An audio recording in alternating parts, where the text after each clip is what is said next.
Hello, welcome to Historic Brattonville. Today on Time Travel Tuesday, we're going to be talking about the American evolutions of the Charlotteville. Starting from me to you, we have oldest here in the back and newest up front. The different guns that we have is our earliest pattern of Charlotteville. This is the 1746 pattern Charlotteville, and is patterned off of one, because it's a reproduction, that would have been made in Saint Etienne, France. Our next gun is the 1776 pattern Charlotteville that most likely would have been made in its namesake city of Charlotteville in France. Up next is our Mississippi rifle, also known as the model of 1841. It was made by Harper's Ferry and was used throughout the Civil War and Mexican-American War, and was used by civilian militias throughout the mid-1800s. And lastly, we have our Springfield model 1886 trapdoor rifle. So to go over some of the things that these guns have in common, they have very similar trigger guards, starting here, as you can see, with my 1746 Charlotteville. It changes a little bit once you get to 1776, just to allow for a little bit more comfort. The Mississippi rifle went with a just kind of straight, keeping everything nice and straight. Got rid of a lot of the fanciness of it, but it's still a very similar shape, similar screw placement. And by the time of the Springfield, it has been shrunk down quite considerably with the modernization of firearms. Looking at the lock on each gun, they have a very similar set of screw placement, and for this back lock plate is shaped very much the same. So we can look at it on our 1746, 1776, 1841, and they get rid of the lock plate. However, the screw placement stays the same on our 1886. In 1746, they added on this spring mechanism to hold on the front barrel band of the gun. This was a further improvement from what the Brown Bess uses, where they use pins.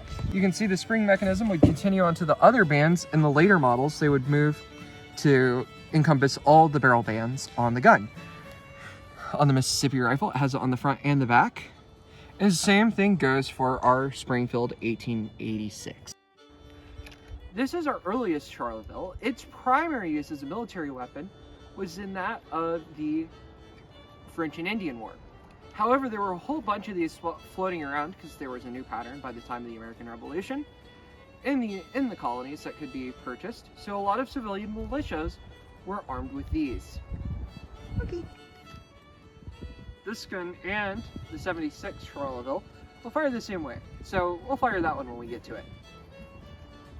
The 1776 Charlotteville was the Charlotteville that was issued to the Continental soldiers of the Continental Congress during the American Revolution.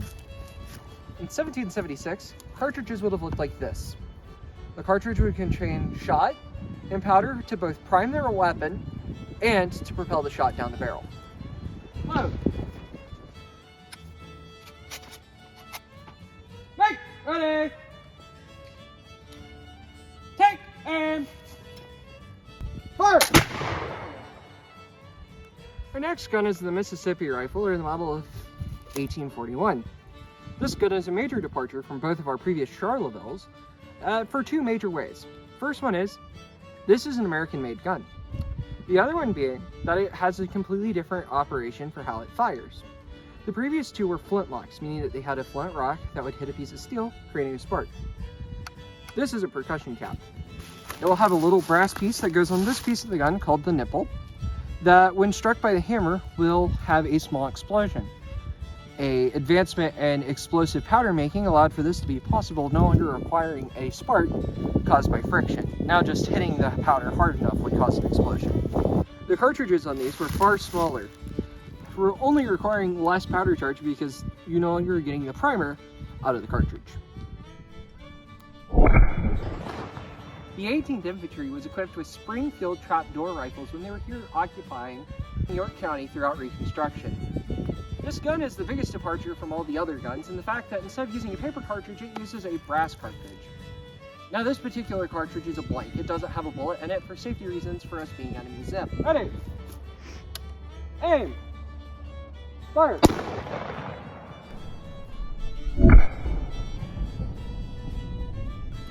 Thank you for joining us on this Time Travel Tuesday. If you'd like to find out more about what the 18th Infantry would have been cooking, please join us this weekend for the final weekend of Everything But the Yoink, which is going to be Presenting the Fort, where the interpreters at Historic Brattonville are going to be preparing all types of food.